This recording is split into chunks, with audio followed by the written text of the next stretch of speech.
Fala, fofas! Alô, fala, fofas, bom dia, sejam todos bem-vindos ao nosso canal novamente. Este vídeo não é recomendação de investimentos e hoje estamos com um cenário novo aqui.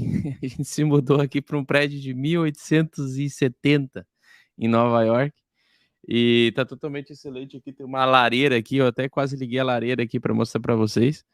E eu também coloquei um microfone um pouco mais é, interessante, porque aquele microfone estava muito ruim, porque tem muita gente que me assiste via podcast, via Spotify e tudo mais, ou coloca no carro, no YouTube no carro, então a gente está com um som um pouco melhor, mais agradável, mais gostoso.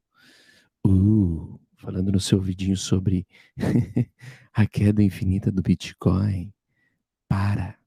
Ai, pai, para. Muito bem, senhores. Então vocês vão falando aí se o som tá bom, tá? Espero que vocês gostem do som. Delícia. Arrepiou? Arrepiou? Aqui arrepiou. Ó, aqui arrepiou. Aqui, ó. Arrepiadinho. Muito bem, Fofoletes. Ó, vou investir em Petrobras. Exatamente. A solução é investir em Petro. Muito bem, senhores. Vamos lá. Hoje nós vamos fazer o papo de bar, tá? Compartilhar a tela, pau na máquina e vamos falar sobre o período de capitulação do Bitcoin. Gente, vamos falar um pouquinho também sobre ciclo econômico, tá? Então a gente vai falar sobre várias coisas hoje, mas principalmente entender essa parte.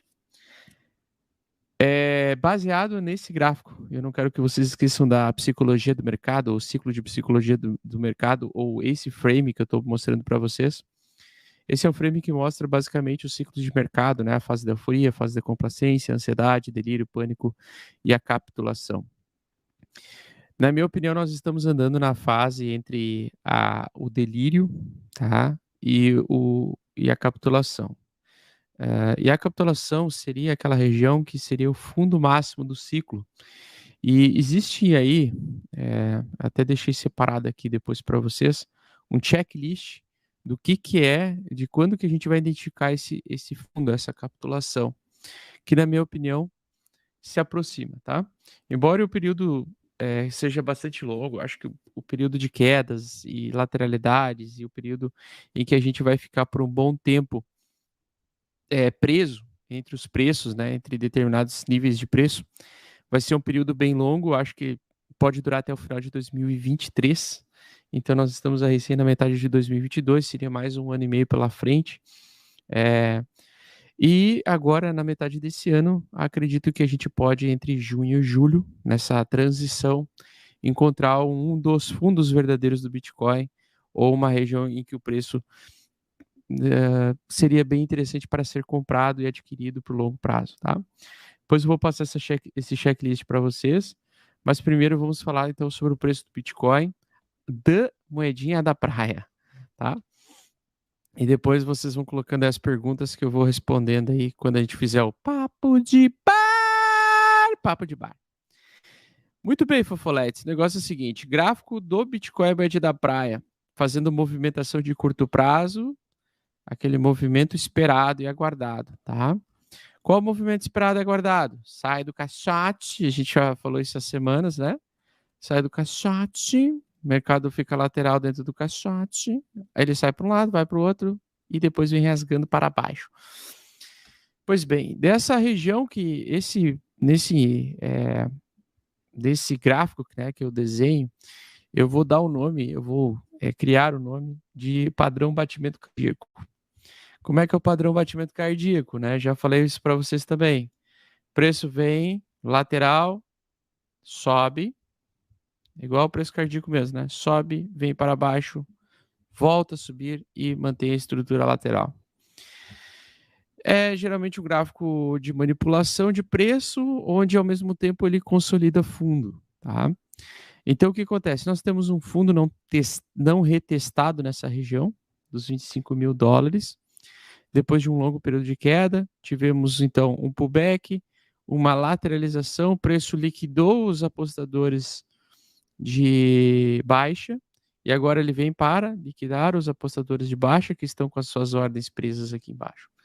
Ou pegar stop loss, stop gain, tá?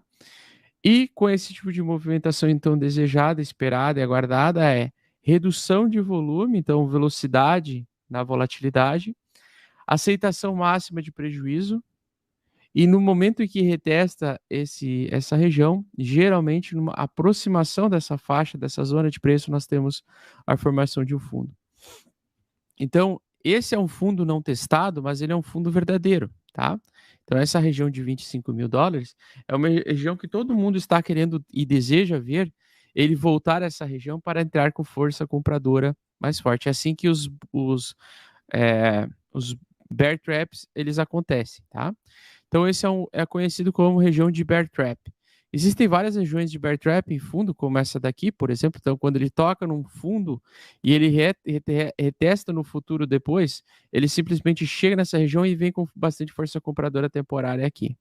Mas aí basta o mercado ficar otimista, né? Basta ele alterar o ciclo de fato para ele conseguir continuar subindo. Mas a gente geralmente tem, depois de uma grande queda, uma queda mais forte ou uma queda mais prolongada, essas regiões onde ela consolida um possível fundo verdadeiro de repique, onde a tendência do mercado volta a ser de alta por um breve período de tempo, no caso de um período mais longo de capitulação, em um período mais lateral, mais distante, e também ele dura, às vezes, ele cria um mini ciclo de alta, um mini pullback de alta para o preço mais tarde continuar caindo, como foi o que aconteceu no ano passado, tá? Onde ele não teve demanda suficiente, demanda compradora suficiente para iniciar um novo ciclo de alta. E, sinceramente, não acredito que esse ciclo de alta vai acontecer antes de 2024. Acho que lá por 2024 nós vamos ter um ciclo de alta no Bitcoin novamente. Antes disso, a gente até pode ter altas como essa daqui, mas elas vão ser altas, mas provavelmente com menos volatilidade, menos volume, menos demanda, então é uma alta temporária. O que eu já vi acontecer, por exemplo, em 2019, tá? Então, em 2019, a gente teve um período lateral complexo. Então, esse período lateral complexo é o que eu acredito que o mercado vai desenhar. Claro, não vai ser igual, porque nunca repete, mas ele é parecido, ele é semelhante, né? Então, nós podemos ter um semestre de alta, um semestre de baixa, por exemplo, ou um trimestre de alta, um trimestre de baixa, outro trimestre de alta, outro trimestre de baixa. No caso aqui, ele andou lateralmente por um bom período de tempo, então de junho de 2019 até janeiro de 2020, janeiro de 2020 não, até, vamos lá, fevereiro de 2020, nós tivemos o preço do Bitcoin andando mais devagar, com menos volume, menos volatilidade, mas, né, variando entre os preços de $6.000 e $12.000. Então ele ficou preso entre essa região, com períodos longos de alta. Então aqui nós tivemos praticamente 2 meses de alta, aqui nós tivemos 2 a 3 meses de baixa, e é isso que, na minha opinião, vai se desenhar, né? Vai se desenhar algo semelhante ao longo do segundo semestre desse ano e até final de 2023. Eu suspeitaria disso, tá?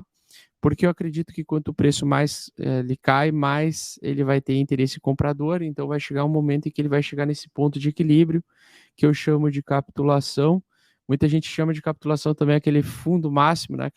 aquela agulhada que dá, mas na minha opinião a capitulação ela é aquele momento de angústia, raiva, que é exatamente essa parte aqui de baixo que acontece logo depois da capitulação, que é aquela última agulhada. E aí, ao invés do mercado vir voltar a subir rapidamente, olhem bem ali embaixo onde está anger ali, né? Raiva, depressão. É nessa fase realmente que o volume cai bastante, a volatilidade cai bastante e o interesse comprador continua alto, mas ele não tem aquela demanda crescente como acontece nos mercados mais confiantes, né? Mas em algum momento nós vamos passar por um checklist aí da capitulação do mercado. Então, a primeira coisa que a gente precisa entender, cara, a gente precisa retestar esse fundo aqui, tá? Ter um reteste desse fundo ou uma aproximação desse fundo aqui é uma coisa que eu acho que é importante que a gente consiga enxergar no preço do Bitcoin em breve, tá? Ao longo desse mês ainda espero um reteste nessa região. Às vezes ele passa o preço, então na queda aqui que eu acho que vai vir a partir de segunda-feira, eu acho que o preço tende a cair, capitular legal, tá? Cair junto com o S&P 500, cair junto com a Nasdaq, que também ameaça uma uma nova queda, e a gente vai encontrar o fundo em algum preço determinado entre 22 mil, 23 mil, 24 mil, ou realmente na região de 25 mil dólares, que é essa região. Nesse ponto aqui, onde a gente for fazer o reteste desse fundo, e quando a gente for fazer o reteste desse fundo, na minha opinião, que vai acontecer ainda esse mês, na minha opinião, será o melhor momento para comprar, um dos melhores momentos da história para comprar Bitcoin. Eu já ainda acho que já estamos num preço muito bom para comprar Bitcoin por longo prazo, até porque em algum momento o Bitcoin ele vai ser visto como realmente um ativo de proteção contra a inflação. A inflação é essa que nos parece que vai ser descontrolada por durante pelo menos aí mais de um ano, pelo que o Fernando Urch vem falado, pelo que economistas economistas mais lúcidos vêm falado, que são aqueles economistas que criticaram de fato, né? E o Fernando Urch é um deles, que não é, o Fernando Urch não chega a ser um economista, né? Ele é administrador de empresa, ele se formou em administração, mas ele tem bastante conhecimento da economia, porque eu acho que ele fez mestrado em economia. E basicamente o Fernando Urch, ele é um cara bastante lúcido, ele que foi um dos caras que mais reforçou sobre o problema do quantitative easing perante ao Covid como uma solução temporária de o governo imprimir dinheiro, os bancos imprimirem dinheiro, ou seja, injetar liquidez, injetar capital em um momento em que o mundo não precisava desse capital adicional sendo girando, né, supostamente para manter estruturas já falidas, mas também porque a produção, as pessoas pararam de produzir e pararam de consumir diante das medidas obrigatórias de quarentena do Covid. Então, ou seja, você inunda a economia, você inunda o mundo cheio, com bastante dinheiro impresso, sem ter uma produção por trás, né? Você imprime um dinheiro sem ter a produção, sem ter o consumo. Então, isso inunda o capital, inunda o mercado de dinheiro, esse dinheiro acaba se tornando, perdendo valor, porque por as pessoas não estarem utilizando ele, logo mais adiante, quando o Covid é controlado, quando as coisas são controladas, você tem então agora uma situação de mais aproximação da normalidade pré-Covid, e você não tem o consumo como antes. Então você não justifica a produção e o consumo que não existe mais, tanto quanto existia antes, porque ainda existem países, ainda existem lugares em que o Covid, em que você deve ficar de quarentena diante do fato de você ter o Covid, ou uma variante do Covid. Bom, nesse sentido, como as coisas não estão conversando nesse ponto, né, a gente entende que a inflação ela pode continuar descontrolada por talvez um ano ou mais. Então, se ela ficar durante um ano, 2 anos, o Bitcoin, que hoje é extremamente correlacionado com o que acontece com os mercados de capitais, como o mercado S&P 500, por se tratar de ter uma grande quantidade de pessoas nesse ambiente que estão mais pelo modelo especulativo do que pelo modelo de proteção de inflação, eles podem recorrer ao Bitcoin